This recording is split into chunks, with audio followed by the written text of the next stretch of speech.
সিঙ্গুর মানেই ইচ্ছক কিংবা অনিচ্ছুক কৃষকদের টানাপোড়েন। সিঙ্গুর মানেই কৃষি না শিল্প তা নিয়ে জল্পনা।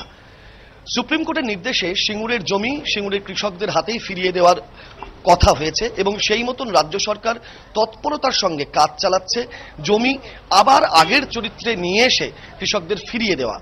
এই মুহূর্তে আমরা সিঙ্গুরের সেই প্রস্তাবিত টাটার প্রকল্পের গেটের সামনে দাঁড়িয়ে রয়েছি এবং সকাল থেকে সন্ধে সবসময় ইচ্ছুক অনিচ্ছুক সমস্ত কৃষকরাই জমি ফেরানোর কাজ কিরকম চলছে সেটা জানার জন্য আগ্রহের সঙ্গে এই কারখানার গেটে ভিড় জমান।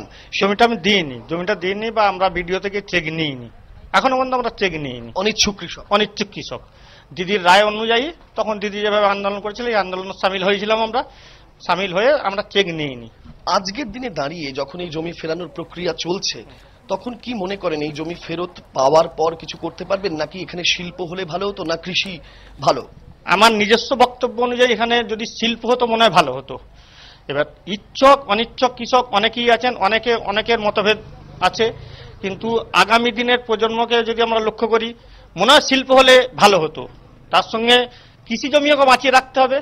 যে 400 একর দিদি বলেছিলেন 400 একর ফিরিয়ে দিয়ে 600 একরে কারখানা হোক, খুব ভালো প্রস্তাব ছিল। এখনো কি মনে হয় যে এটা শিল্প হলে? এখনো আমি বলছি 400 একর ফিরিয়ে 600 একরে যদি প্রকল্প তৈরি হয় খুব ভালো হবে। আপনার কি মনে হয় যে কৃষি না শিল্প কোনটা ফিরে আসলে এখন ভালো হবে? দুটোই।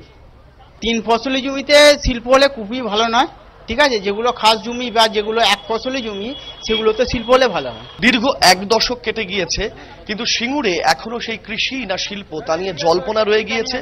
এবং শুধু তাই নয়, তার সঙ্গে এই জমি ফেরত পাওয়ার প্রক্রিয়া যখন শুরু হয়েছে তখনও কিন্তু এই প্রশ্নচিহ্নগুলো সিঙ্গুরের আকাশে বাতাসে আজও ঘুরে বেড়াচ্ছে।